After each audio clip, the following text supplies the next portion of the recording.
Jangan lupa sebelum kalian lanjut nonton video ini, tekan tombol subscribe-nya dan nyalakan lonceng notifikasinya untuk mendapatkan info video terbaru.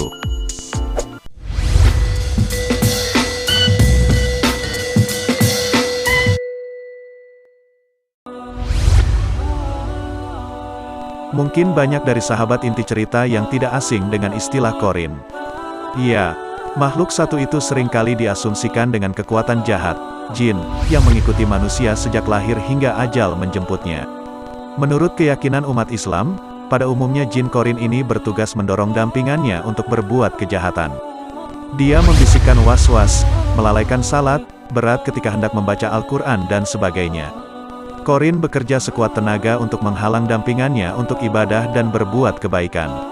Untuk mengimbangi adanya pendamping jahat, Allah juga mengutus malaikat Qorin yang selalu membisikkan hal-hal kebenaran dan mengajak membuat kebaikan. Dalam beberapa hadits dikatakan bahwa jin Qorin yang mendampingi Nabi Muhammad SAW telah masuk Islam, sehingga beliau selalu terjaga dari kesalahan, maksum.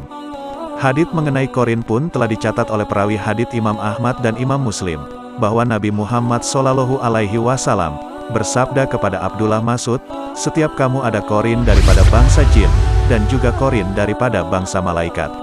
Nggak panjang lebar, inti cerita bakal mengulik lebih dalam tentang fakta-fakta di balik keberadaan Qorin yang konon telah ada sejak kita pertama kali dilahirkan ke dunia. Berikut ulasannya yang berhasil kami dirangkum dari berbagai sumber. 1. Qorin ada saat kita lahir. Qorin bukannya seperti teman masa kecil yang bersama sampai tua, tapi mereka ada sejak lahir. Jadi, begitu ada anak manusia terlahir, maka satu Qorin pendamping akan lahir juga. Entah bagaimana bentuk rupanya, apakah si Qorin ini menyerupai bayi atau sudah berwujud manusia dewasa. Ragam Qorin kita itu ada dua macam. Pertama, Qorin bawaan dari lahir, atau setiap manusia yang lahir ke dunia ini pasti telah diberi Allah Qorin. Itu sudah merupakan sunatullah sebagaimana yang disabdakan Rasulullah SAW. Tidaklah setiap kalian kecuali ia telah disertakan untuknya Qorinnya dari jin. Hari, Muslim. Kedua, Qorin tambahan atau sosok yang menyertai manusia akibat ulahnya atau hasil dari perbuatannya. Karena manusia itu jauh dari petunjuk Allah atau berpaling dari ajarannya, akhirnya setan-setan pun menjadi teman dekatnya, Qorin.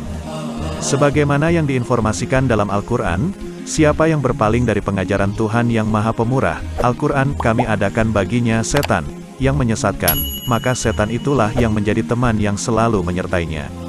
Qs. Az-Zukhruf, 36:2. Qorin adalah saudara kembar kita. Qorin menurut para pakar merupakan makhluk gaib yang diserupakan dengan kita. Tak hanya ciri fisik seperti mata, tinggi badan, dan bentuk rambut, tapi juga sifat dan aktivitas kita.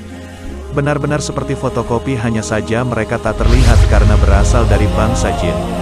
Qorin sendiri aktivitasnya adalah mendampingi kita. Hanya mendampingi, tak lebih dari itu.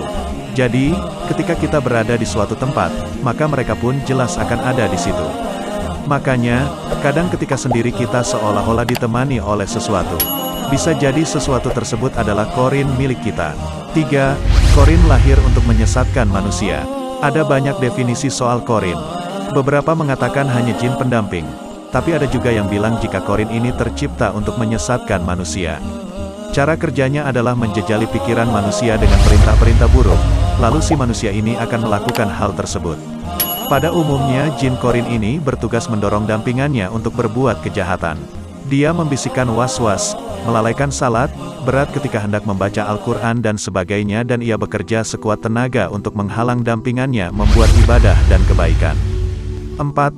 Apakah Qorin menyertai manusia setelah meninggal? Rasulullah SAW bersabda, ketika manusia mati maka akan terputus semua amalnya, kecuali 3 hal, sedekah jariah, ilmu yang bermanfaat, dan anak soleh yang mendoakannya. Namun, sebagian umat Islam berpendapat bahwa jin Qorin tak ikut mati ketika tuannya telah dikubur. Tak salah jika banyak terjadi fenomena kerasukan oleh arwah seseorang yang mengatasnamakan keluarga, dan kita pun percaya karena arwah tersebut tahu seluk-beluk kehidupannya selama di dunia. Ternyata itu bukanlah arwah dari manusia, melainkan Qorin karena ia tahu juga seluk-beluk manusia yang mendampinginya. Terima kasih buat kalian yang sudah selesai menonton video kita kali ini. Semoga bisa bermanfaat, dan dapat menambah wawasan sahabat semua. Akhir kata saya pamit undur diri, jangan lupa untuk dukung terus channel ini.